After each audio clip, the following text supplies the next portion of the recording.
The world is fast-paced and sometimes you miss the action. What perspectives do you have? What is the truth? Is the world at war? Join me, Sarah Mwangi, as we make sense of the information overload.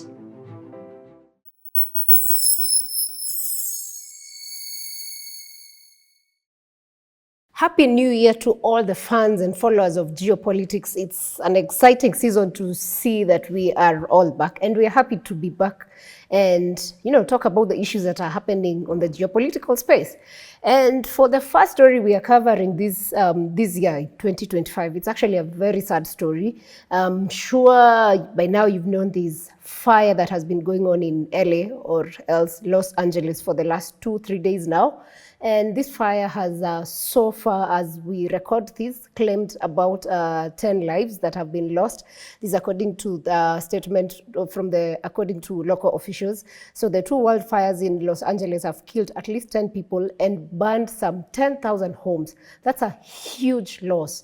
Man, and 10 lives lost, that's way too many still. So that's one of the things that is happening in the world. And why it's also huge is because this is one of the places where some of the wealthiest Americans reside, and superstars and celebrities, and some of them have also lost their homes and their property. And it's quite a sad season in Los Angeles, America as a whole, and basically the world as a whole. So this is described as one of the most, as the most destructive fire ever experienced in in Los Angeles. And it might also be the most expensive fire, as it has burnt down some of the most expensive land. Of course, having the wealthiest Americans and superstars, celebrities living here, meaning they had some of the biggest homes and property. So having this burned down to zero means there's a great loss in Los Angeles, and this might really be one of the most expensive, even in terms of insurance. But there's also an issue about having insurance policies having been pulled out or having cancelled some of the insurance because of the fires that have been going on in Los Angeles for the last, since 2017-18 thereabouts.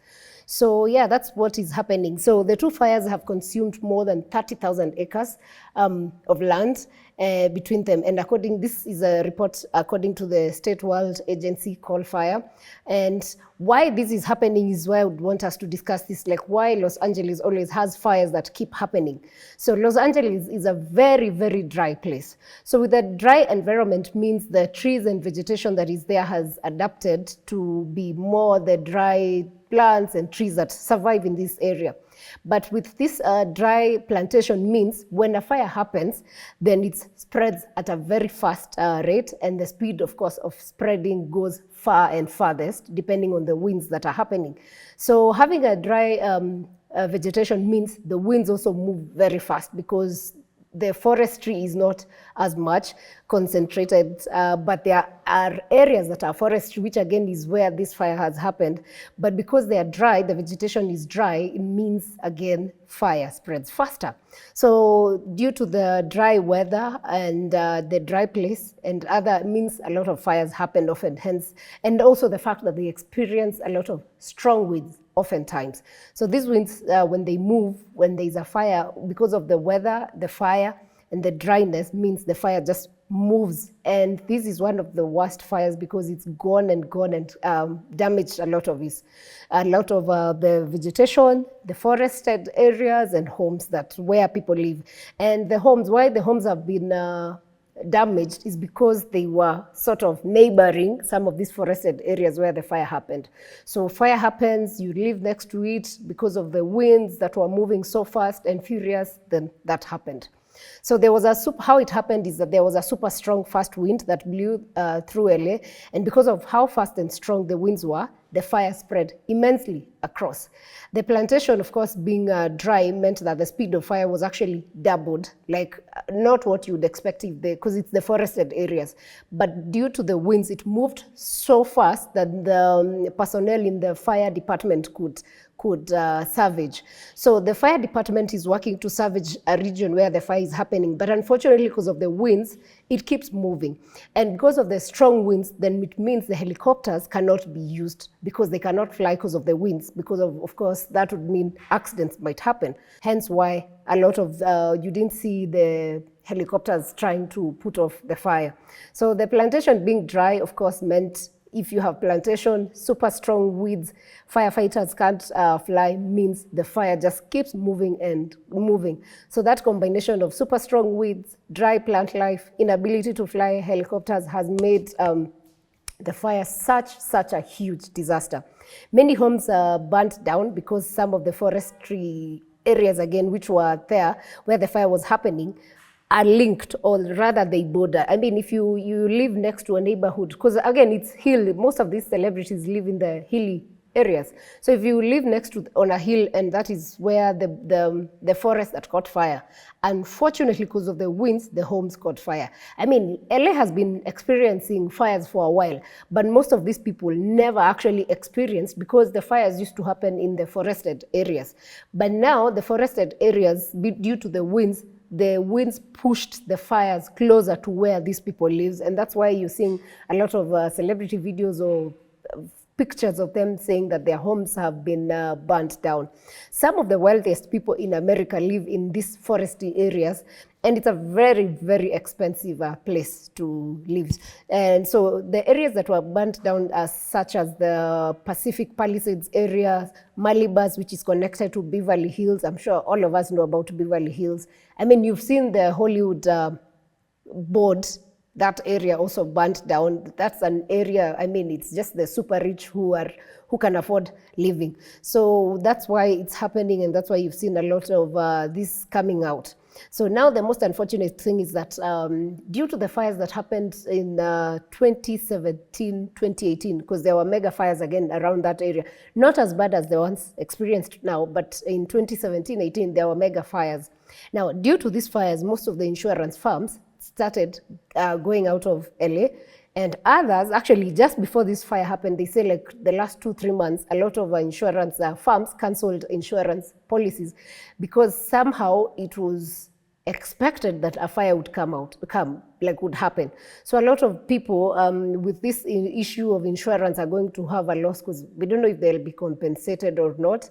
But the fact that insurance saw the danger and decided, we're staying away, that means there's trouble again in the insurance firm. And we will just keep watching and see what happens, because it's not clear as of now. Again, it's a disaster that's ongoing, and seeing celebrities speaking and crying of having lost everything, like homes were burnt down to nothing, and all you can see is the ashes. Really, really sad situation. So again, even with the disasters, I mean, politics still stands and plays a big role. And why I'm mentioning politics is that Donald Trump Jr., that is Trump's, Trump is going to be sworn in on 20th, in about 10 days of this month. Now, his son, who's Trump Jr., is blaming Ukraine for the spread of the LA fire. I know you're wondering, like, why would the son of a president be blaming a country that is far off for them having a fire?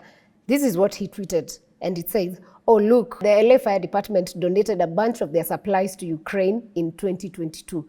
I mean, when Ukraine went to war with Russia, the LA decided to donate some of their supplies to Ukraine. This included like supplies like boots, body armor, medication, all the things that you would need when you're in a place where a fire would happen, or, because it's a war. So that was expected. So they made some donations, but that was in 2022. Now, Trump's son is attaching the failure of LA to manage the fire, to the donations they made to Ukraine, saying that they were in a position, they had enough personnel, they had the capacity, because they had all these supplies that they needed to fight a fire.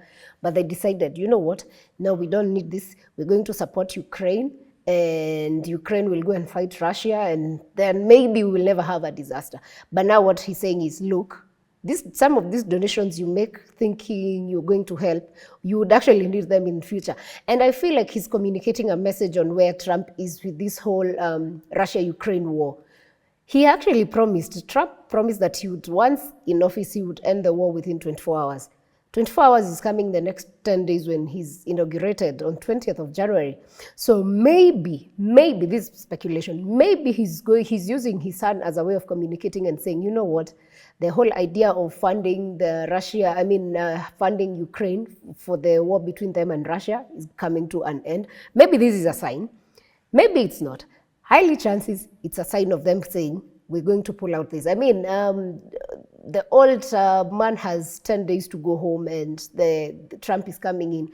And you see Trump and the Russian president sort of have a friendly way of communicating or work with each other independently, but they have a relationship, unlike the old man, Biden. So maybe this is a way of communicating that this war is going to end, and as it ends, it means we are pulling out our resources.